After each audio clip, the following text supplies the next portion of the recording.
पांडे जी, मिर्जापुर। श्री हरिवंश महाराज जी। राधा वल्लभ श्री हरिवंश महाराज जी, आपके चरणों में कोटि कोटि प्रणाम। महाराज जी, आपका सत्संग सुनता हूँ और कृपा का अनुभव है। महाराज जी, मेरा प्रश्न है कि आपसे सारी दुविधाओं और समस्याओं का समाधान प्राप्त होने के बाद भी महाराज जी आपकी बातें जीवन में उतारने में असमर्थ हो रहा हूँ। महाराज जी, इसके लिए असमर्थता इसीलिए कि भजन नहीं है। अगर भजन रूपी अध्यात्म बल हो तो समर्थ हो जाओगे। कौन सी कठिन बात है, आप हमें बताओ, क्या कठिन बात है? महाराज जी, मैं जब पिछले बार आया था तो अवलो नसानी अपना नसियों का संकल्प आपसे कहा था टूट जाता है, तो आपने कहा था कि मतलब बड़ा वृक्ष होता है ना, तो जब वो आंधी में उखड़ जाता है तो महीनों हरा भरा दिखाई देता है, लेकिन उसकी जड़ नहीं होती। समझ रहे हो ना? ऐसे अनेक जन्मों से हमारे संस्कार गलत हो चुके हैं। अब हम शरणागत हैं, माने उनकी जड़ उखड़ गई है, और हरे भरे कई महीनों तक दिखाई देंगे। तो ये हो सकता है कि कई वर्षों तक आपकी शिथिल साधना होने के कारण आपको विषय आकर्षण करके भ्रष्ट कर दे, लेकिन विश्वास करो, आप शरणागत हो, आप भगवान के जन हो, एक दिन विजय प्राप्त करोगे। ये दृढ़ विश्वास रखो और नाम जप करते रहो, और जितना बच सकते हो बचते रहो। जब ना बचने की बात आवे तो ऐसे हो जाओ भगवान से, आप मुझे बचा लो, हमारी बात मानो। ऐसा करना, जहां कहीं गलत हो रहा हो तुम्हारे जीवन में और तुम अपने को ना रोक पा रहे हो, वहां से हाथ उठा दो, हे भगवान आप देखना, अब आप संभाल लेना, मेरी सामर्थ्य नहीं है, मुझे आपकी माया प्रचंड है, घसीटती जा रही, मैं गलत जा रहा हूं प्रभु, मैं जान रहा हूं कि मैं गलत हूं, लेकिन मैं नहीं रुक पा रहा हूं प्रभु, हम पर वो जरूर बल देंगे, वो कोई ऐसा रास्ता बना देंगे कि आप निकल जाओगे। समझ रहे हो ना? लेकिन आप जानबूझ करके गिरोगे तो फिर नहीं, फिर तो पड़े ही रहोगे वहीं। जानबूझ करके अगर जहर खाओगे तब तो मर ही जाओगे। अगर कोई धोखे से जहर खवाएगा तो भगवान बचाने का चांस है। मीरा जी को जहर पिलाया तो बच गई ना, लेकिन जानबूझ के जहर खाओगे तो मर ही जाओगे। फिर ये जहर से भी विषैला है विषय, बहुत जन्मों से भोगते आ रहे हैं। तो जहां अब लगता है कि हम गलत काम नहीं करेंगे, अवसर मिला तो फिर गलत कर बैठते हैं, तो फिर परमार्थ से निराशा आ जाती है। सबसे ज्यादा घाटे की बात यह होती कि हमसे गलती हो गई, तो वो गलती क्या करेगी, इधर का उन्नति मार देगी, मन ही नहीं लगेगा भजन में, सत्संग में, साधु महात्माओं की बातों में, मन ही खराब हो जाएगा, फिर हमारा जीवन बर्बाद हो जाएगा। गलती हो जाना उतना भयानक नहीं जितना गलती का परिणाम भयानक है। वो हमारे अंदर उत्साह ही खत्म कर देता है भजन का। यार क्या इतने महीने से कर रहे, भ्रष्ट हो गए, अब क्या होगा, ये कर देता है, वो अध्यात्म से हीन बना देता है। तो हमें लगता है बचने की कोशिश करो, मनुष्य जीवन बड़ा दुर्लभ है, इसी जन्म में भगवत प्राप्ति हो जाए। जहां गिरने को, हमारी एक एक बात पकड़ लो, जहां गिरने के चांस हो, आप संभल ना सकते हो, वहां से हो जाना, अंदर से भगवान वो तुरंत संभाल लेंगे। गिरोगे तो उनकी गोद में गिरोगे। जन अवगुण प्रभु मान न काऊ, दीन बंधु अति मृदुल स्वभाव। बहुत दीन बंधु करुणा में भगवान है, अपने जन के अपराध गिनते ही नहीं है। प्रभु जी, घर पे भगवान जी शिव जी का मंदिर है, लेकिन जब से आपको सुनने लगे हैं तब से श्यामा श्याम और आपको विराजमान किए हैं।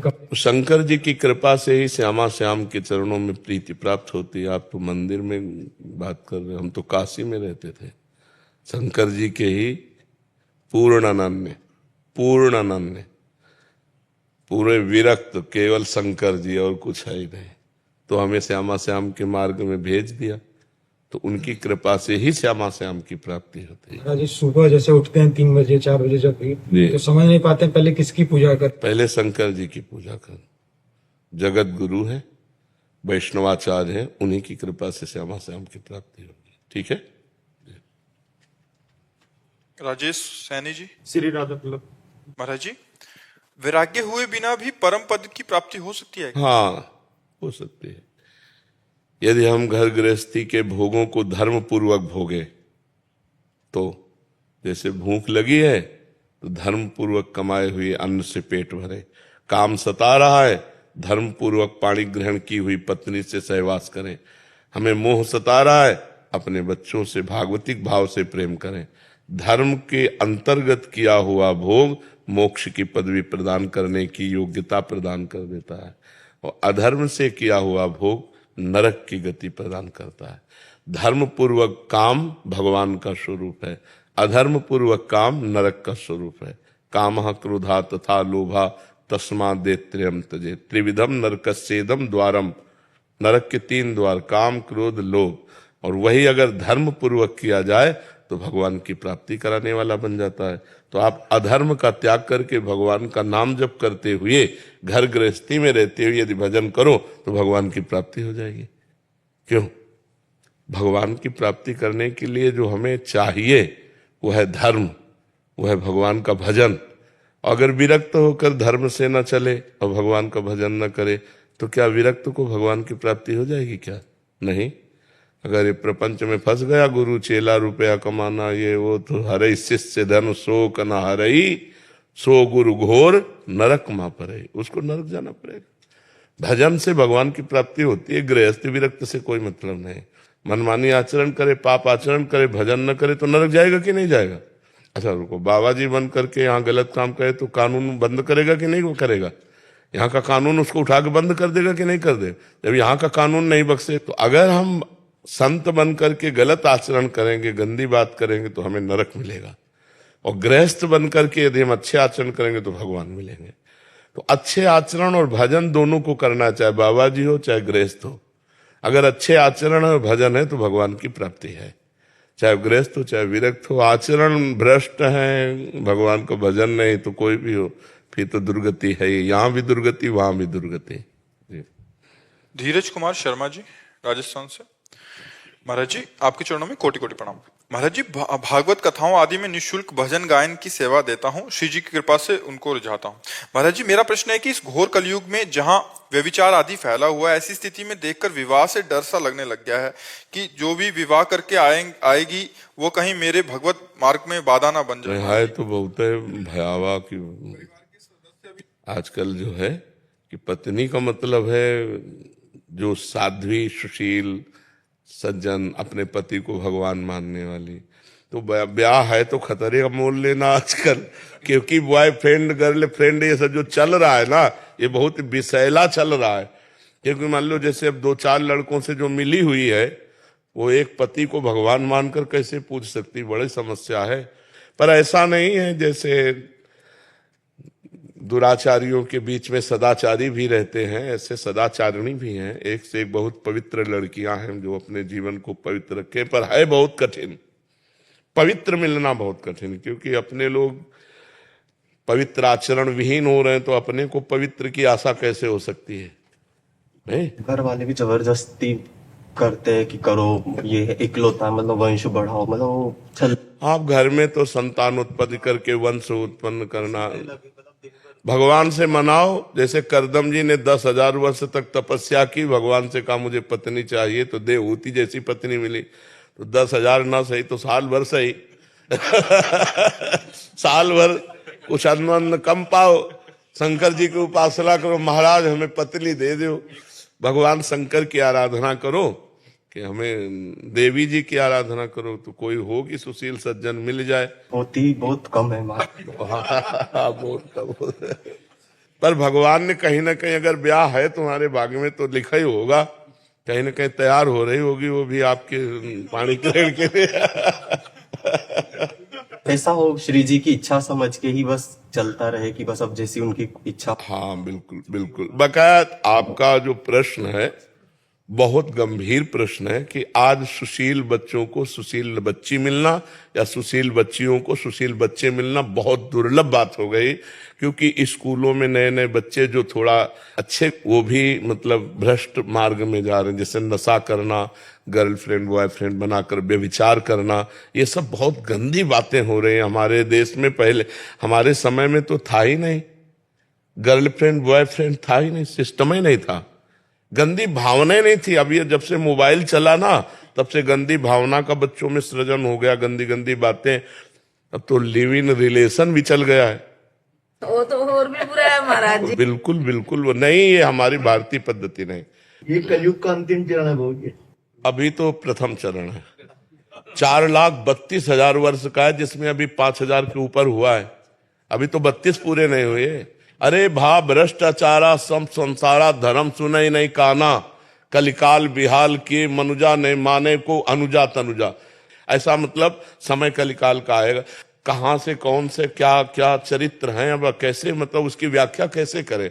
हमारे देश में तो इस बात का प्रमाण है कि एक बार जिससे हाथ मिला लिया आजीवन उससे निर्वाह किया, कभी दूसरी की तरफ हाथ उठा के नहीं देखा। ये भारत है, ये भारत है, ये विदेश नहीं है कि आज उसके साथ कल उसके साथ, ऐसा नहीं है। बहुत गंदी बातें विदेश से आई हैं। और देखो सुख भी इसी में है, अपनी पत्नी है, अपना पति है और आजीवन एक के साथ, तो सुख भी। अब पति को विश्वास नहीं, पत्नी के ऊपर पत्नी को विश्वास नहीं, पति के ऊपर एक घर में रह रहे हैं, अविश्वास से कैसा जीवन।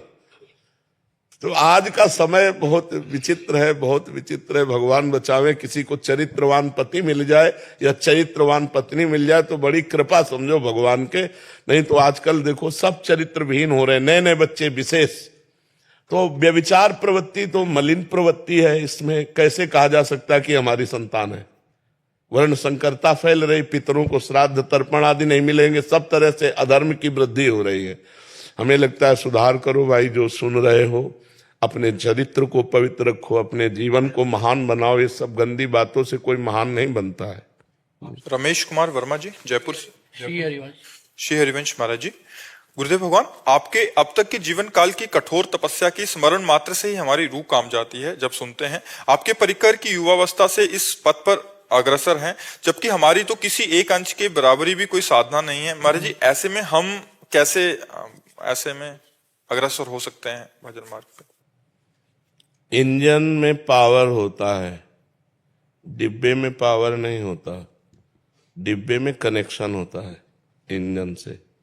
इंजन में 2-4 लोग ही बैठ सकते हैं, डिब्बे में सैकड़ों लोग बैठ सकते हैं। हम लोग हैं डिब्बा, इंजन है आचार्य और गुरु, कनेक्शन है बहुत जोर का। तुम हो यात्री, चुपचाप डिब्बे में बैठे रहो, काहे परेशान होते हैं?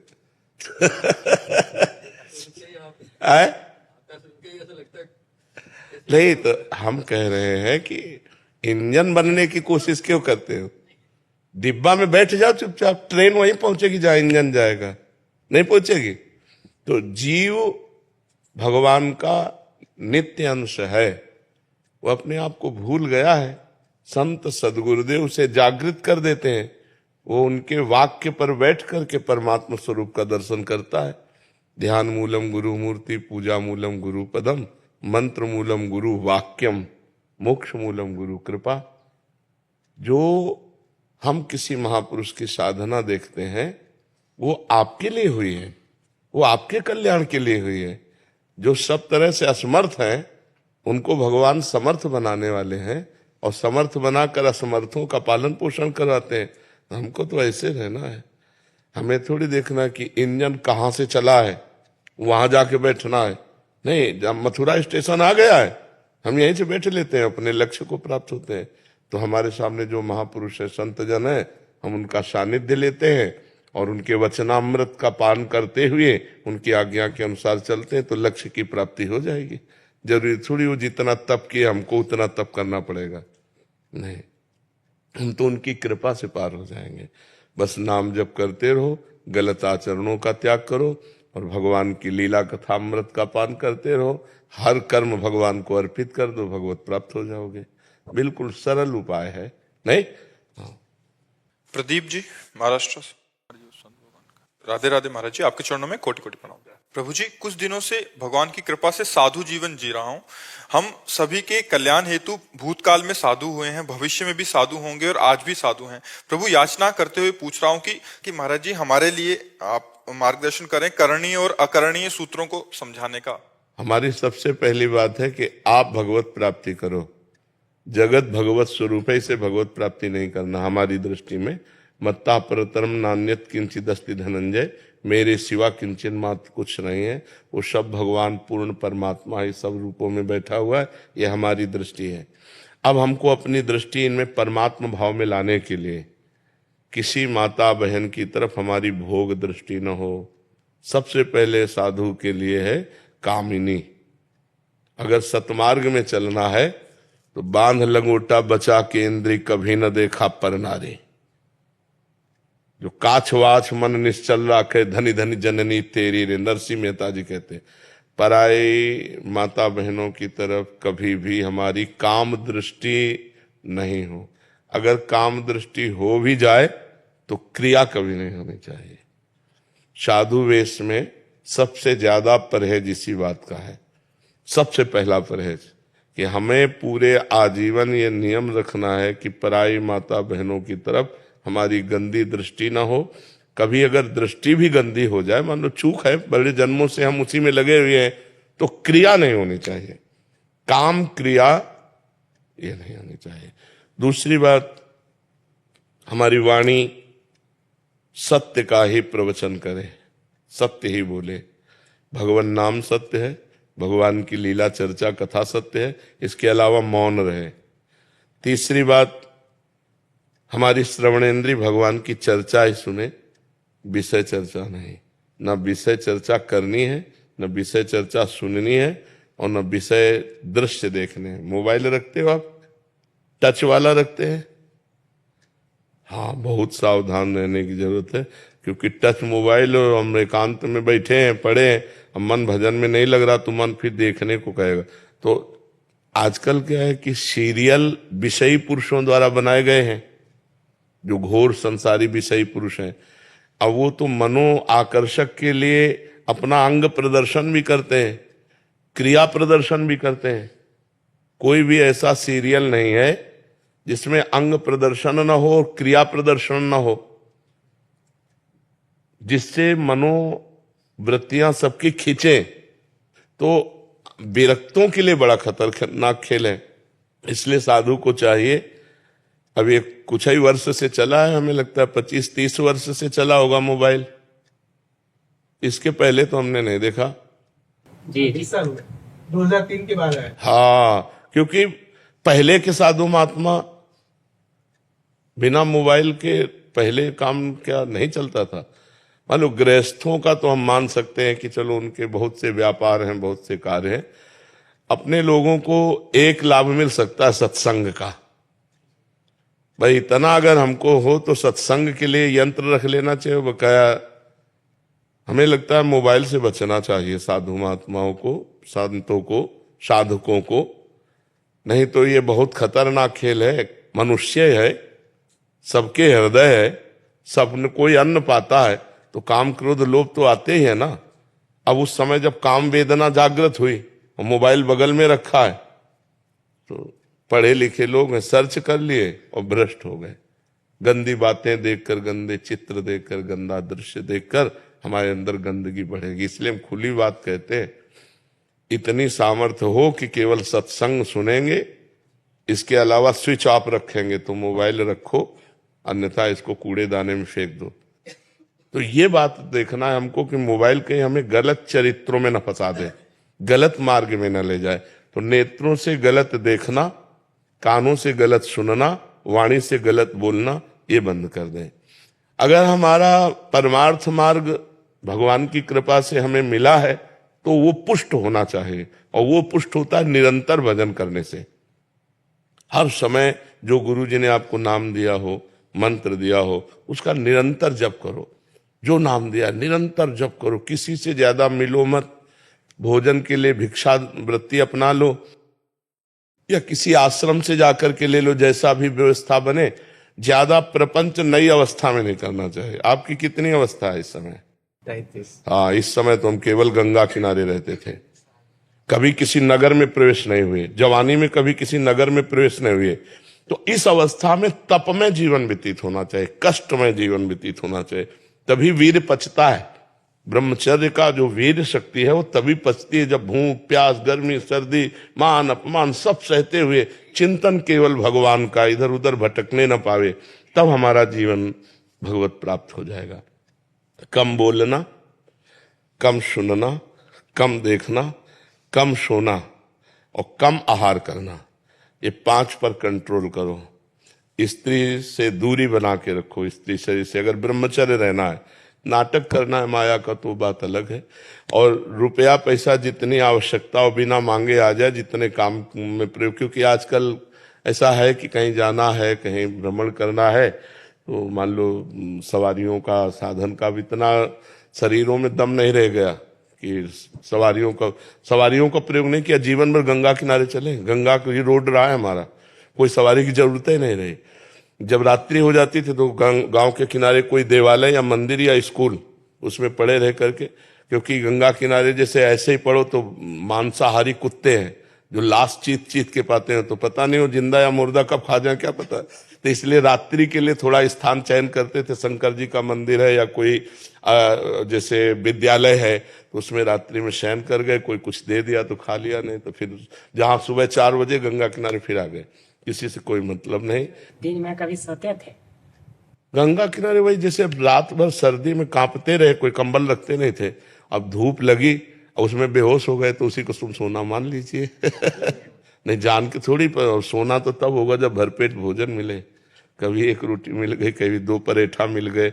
वो जो आते थे ना गंगा किनारे बारी लगाने वाले लोग, खरबूजा तरबूज, तो वो लोग जब प्रसाद जैसे पा रहे हैं और उधर से तो लोगे बाबा तो दे दो, तो सब तो देते नहीं थे, मान लो 4 पराठा है तो 2 हमें दे दिए, 2 ले, 2 ही से काम चल गया। अगर 2 पराठा हुए तो प्राणों का पोषण हो गया, 1-2 दिन के लिए चल जाएगा काम।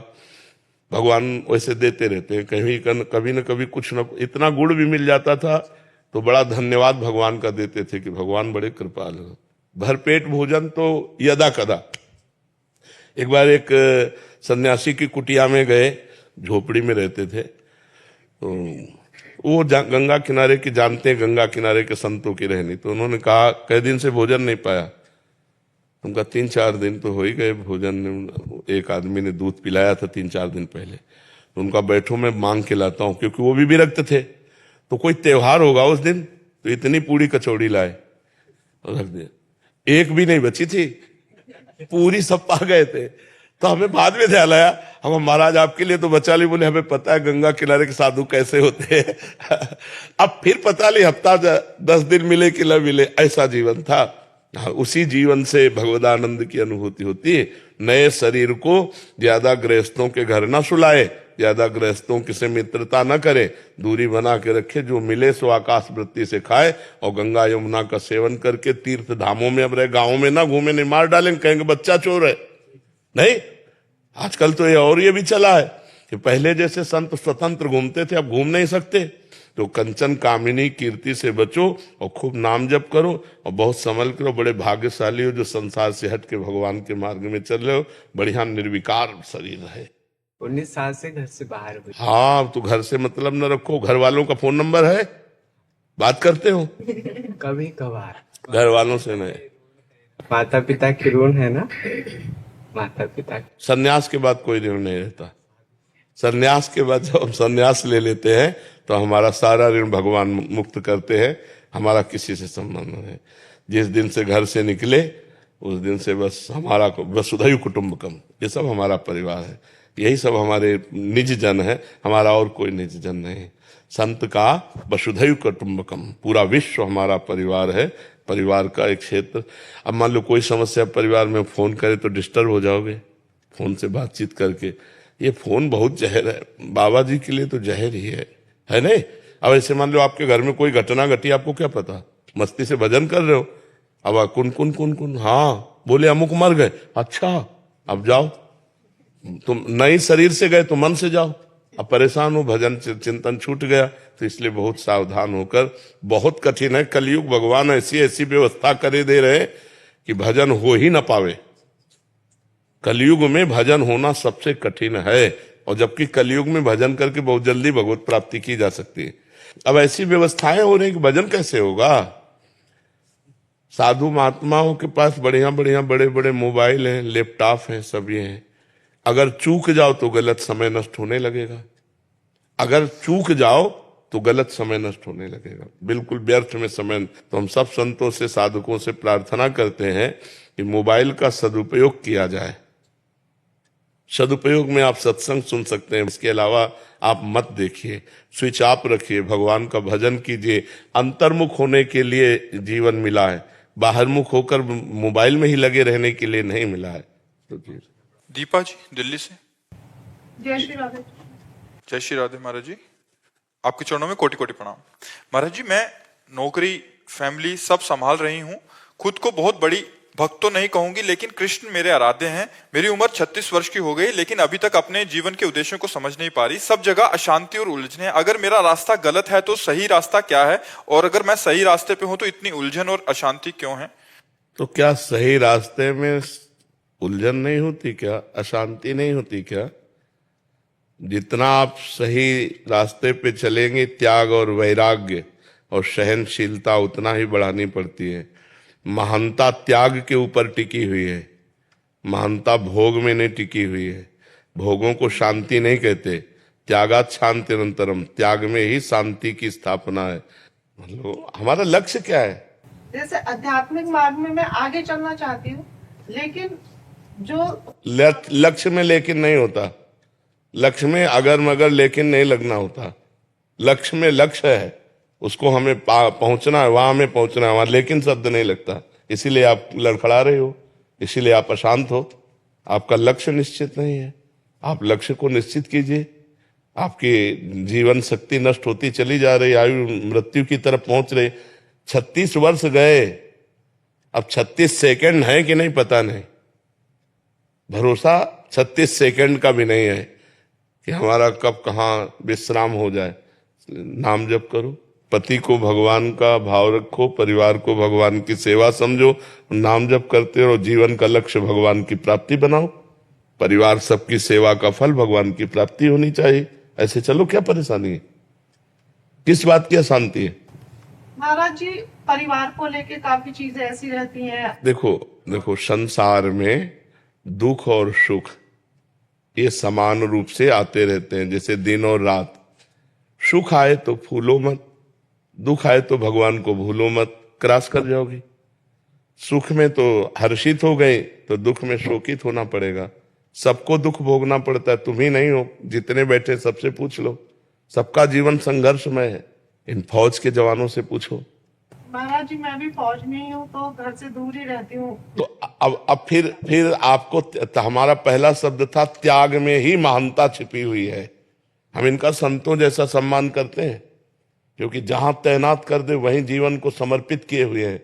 परिवार का राग मिटा करके, अपने शरीर का राग मिटाकर, छाती चौड़ी करके दुश्मनों के सामने जहां भी लगा दिया जाए वहीं तैनात है। वहीं हम इनका बहुत आदर करते हैं, और ये हमारे लिए प्रमाण है इस बात के कि अगर हमको अपने परिवार की सुरक्षा चाहिए, हमको अपने राष्ट्र की सुरक्षा चाहिए, तो हमको त्याग करना पड़ेगा, अपने सुखों का त्याग करना पड़ेगा। फिर अशांति किस बात में? अशांति तब होती है जब हम विरुद्ध चिंतन करते हैं कि काश मैं अपने घर में रहती होती, काश मैं अपने बच्चों के पास। नहीं, विरुद्ध चिंतन नहीं। हमें भगवान ने सौभाग्य दिया राष्ट्र सेवा का। हमारा परिवार राष्ट्र सम्मानित करेगा परिवार को। जब कोई फौज का जवान शहीद होता है तो हर भारतीय को लगता है कि हमारे परिवार का गया। आप लोगों को पता हो या ना पता हो, हर भारतीय को लगता है कि यार हमारे परिवार का सदस्य गया है। और किसी न किसी भारतीय का सदस्य तो होता ही है। तो हम नमन करते हैं अपने देश के सैनिकों को, और नमन करते हैं उनको जो संघर्ष करते हुए अपने जीवन को धर्म में चलाते हैं। तो फिर चिंता शोक किस बात की? जब आप आर्मी में हैं, हमारे राष्ट्र सैनिक हैं, तो आपको चिंता किस बात की है? महाराज जी, जैसे मैंने बोला कि कृष्ण मेरे आराध्य हैं, कभी आप बोलते हैं नाम जप करने के लिए, या एक दिनचर्या होती है, या इस तरीके की चीजें होती है, तो हम वो फॉलो नहीं कर पाते। काफी चीजें ऐसी होती है। कभी हम आर्मी के जनों को अगर ठीक से प्रवचन सुना हो तो कभी हमने आर्मी के जनों को कोई दिनचर्या नहीं दी है। जो मिले, जब मिले, जैसी परिस्थिति हो उसमें राधा राधा बोलो और डट करके अपने जीवन को राष्ट्र सेवा में लगाओ। कोई नियम नहीं। 2500 भारतीय सैनिक शिष्य हैं, कोई उनके लिए नियम नहीं कि आप 11 माला जपो, आप ये जपो। आप जहां हो, भारतीय सेना में, हमारे राष्ट्र सुरक्षा में हो, आपकी गोली ही माला है। आप उसी समय अपने बहादुर भाव से देश रक्षा के लिए डटे रहो और अंदर से नाम जप करो। जो मिल जाए खाओ, शरीर पोषण करो, राष्ट्र सेवा में समर्पित करो जीवन। चिंता किस बात की है? किस बात की चिंता है? तो महाराज जी, तब लगता है कि सब मुझसे बहुत आगे, मतलब इतने बड़े बड़े भक्त हैं और हम कहीं कुछ नहीं कर पा रहे हैं। क्या कर रहे हैं? अब एक तरफ देखो कि बड़े बड़े भक्तों को, तो राष्ट्र भक्तों को नहीं देखती क्या? राष्ट्र भक्तों का त्याग नहीं देख रहे हो? आप जिस मार्ग में हो उसी मार्ग को पुष्ट करो, राष्ट्र रक्षा के हेतु आपने जीवन अर्पित किया है, तो आप बिल्कुल, भगवान भी आपको देख रहे हैं, सरकार भी हमारी आपको सपोर्ट कर रही है। इसलिए आप चिंता मत करो, खूब नाम जप करो और राष्ट्र सेवा में रहो, ठीक है। हेमलता जी, महाराज जी आपके चरणों में कोटि कोटि प्रणाम। महाराज जी, आप कहते हैं कि मनुष्य को अपने कर्म किसी न किसी रूप में भोगने ही पड़ते हैं। प्रभु, यदि अपनी संतान के द्वारा ही अपमान मिले तो संतान को तो कोई अपराध नहीं बनेगा ना? उसका तो नया कर्म बन नहीं रहा है, दुर्गति उसकी तो होगी। अगर अपने माता पिता को दंड दे रहा है तो माता पिता अपने पूर्व कर्म को भोग रहे हैं और वो नया कर्म कर रहा है। अपने माता पिता को धर्म विरुद्ध आचरण करके दुख दे रहा है तो उसकी दुर्गति तो होगी। समझ पा रहे? इसके लिए क्या कर सकते हैं प्रभु?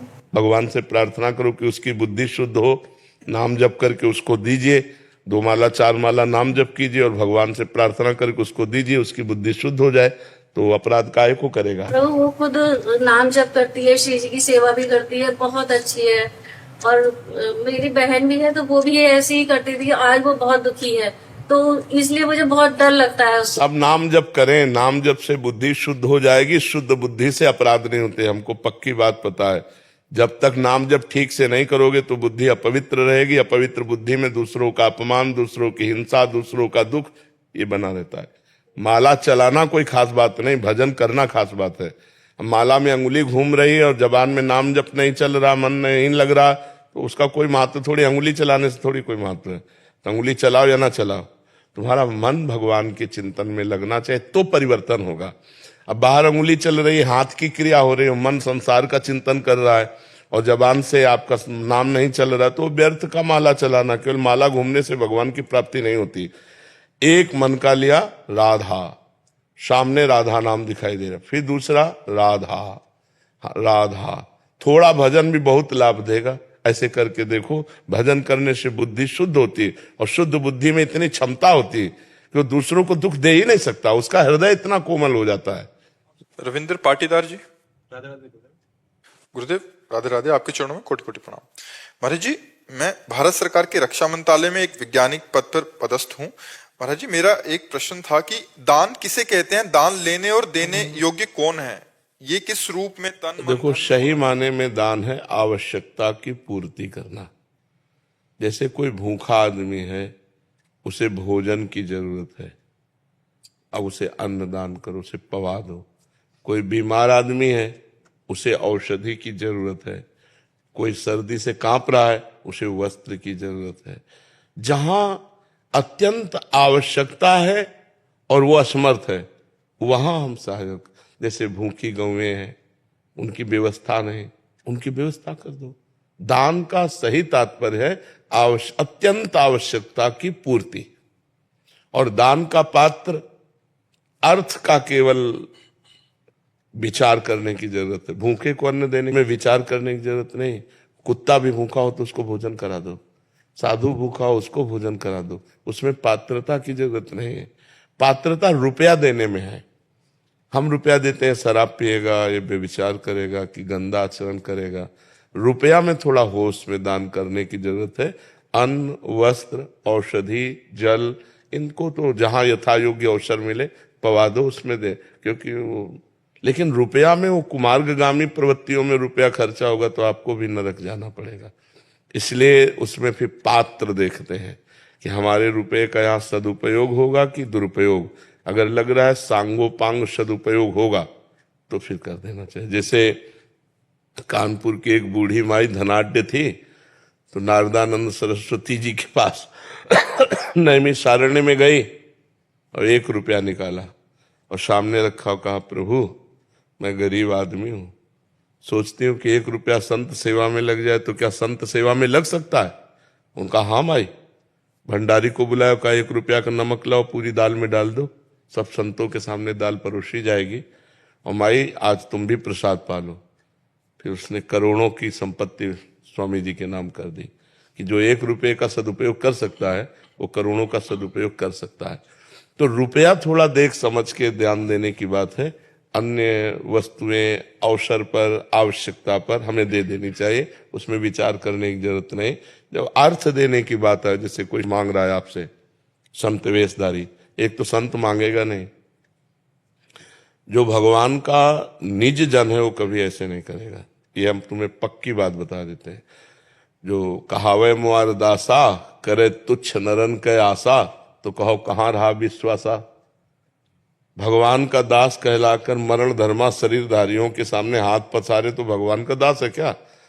अरे भगवान की दासी है लक्ष्मी जी, और लक्ष्मी पति के हम दास हैं। कि हमें जो आवश्यकता होगी वो प्रभु देंगे, तुमसे क्या मांगने की जरूरत है। तो भगवान का भक्त या कोई संत या सन्यासी, मुझे तो नहीं लगता जो असलियत में सतमार्ग में चलता है, उसका लक्ष्य तो भगवान है, तत्व ज्ञान है। वो रुपया के लिए, ना औषधि के लिए, ना यात्रा के लिए, पैसा मांगेगा नहीं। हाँ, कुछ संतों का ऐसा है कि अगर प्रारब्ध वशात आ जाता है तो उसका सदुपयोग कर देते हैं। कुछ संत झंझट में भी नहीं पड़ते। लेकिन अगर कोई वेशधारी आपसे रुपया मांग रहा है कि हमें तीर्थ यात्रा के लिए या यज्ञ कराने के लिए या इसके, तो आप स्वतंत्र हैं ना कहने में। बिल्कुल डरिएगा नहीं कि हमारा कुछ अहित हो सकता है, कुछ नहीं अहित हो सकता, हमारी श्रद्धा नहीं, हम नहीं देंगे। बिल्कुल साफ रहना चाहिए इसमें। महाराज पानी पीना हो पानी पी लो, भोजन करना हो भोजन पा लो, इसके आगे हमारी श्रद्धा नहीं है। अगर आपकी श्रद्धा दिखाई दे रही कि वास्तविक यज्ञ होने जा रही, आपको पता है उनका परिचय, तो जो बने तन मन धन सहयोग कर देना चाहिए। मतलब उसमें जानबूझ करके ही दिया जा सकता है, अनजाने में धन नहीं दिया जा सकता कि हमारे धन का दुरुपयोग होगा तो फिर उसमें सदगति बिगड़ जाएगी।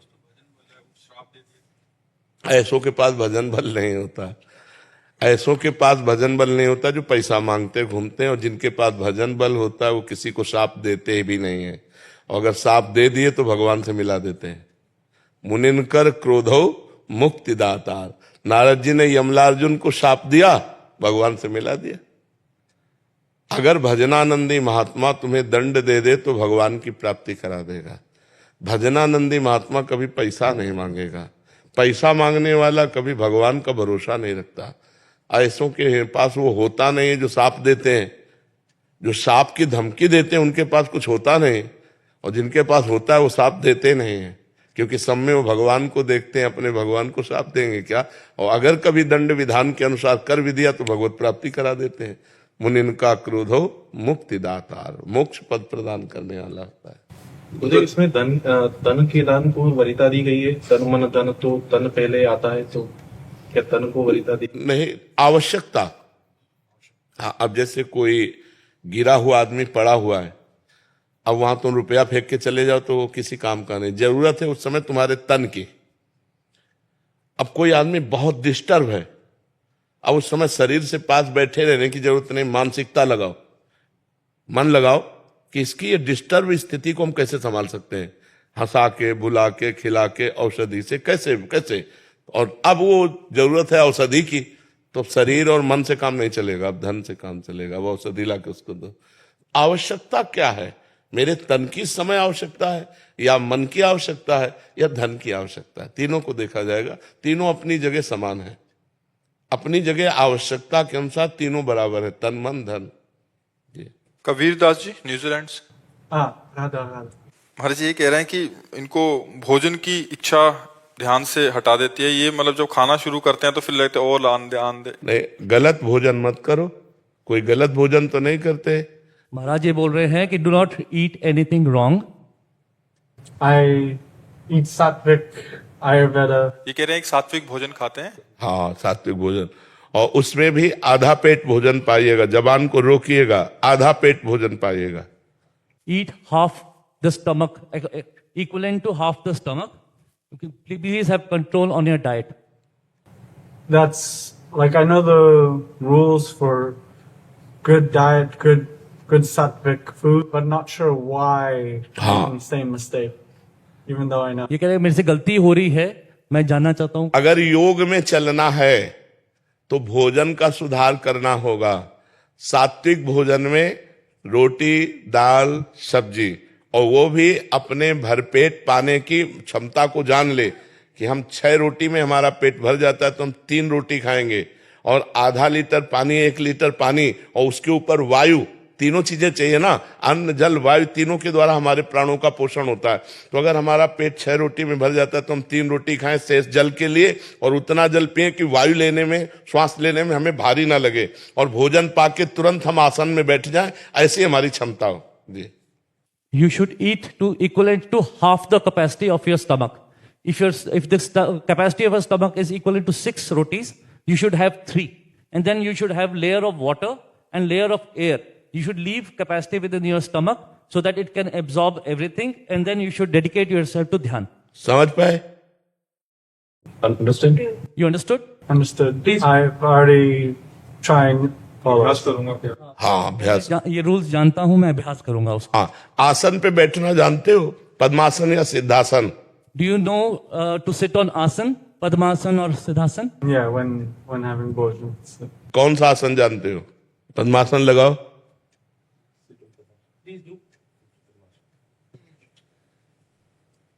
देखो भारतीय आसन विदेशी लगा रहे हैं और भारतीय बैठ रहे हैं कुर्सी पे। बैठो।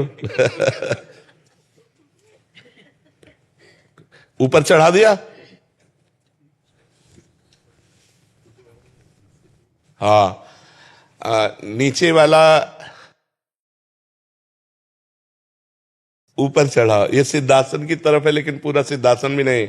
पद्मासन एक बार लगा सकते हो? Can you do padmasan? for lotus? Pardon me? Is that for lotus?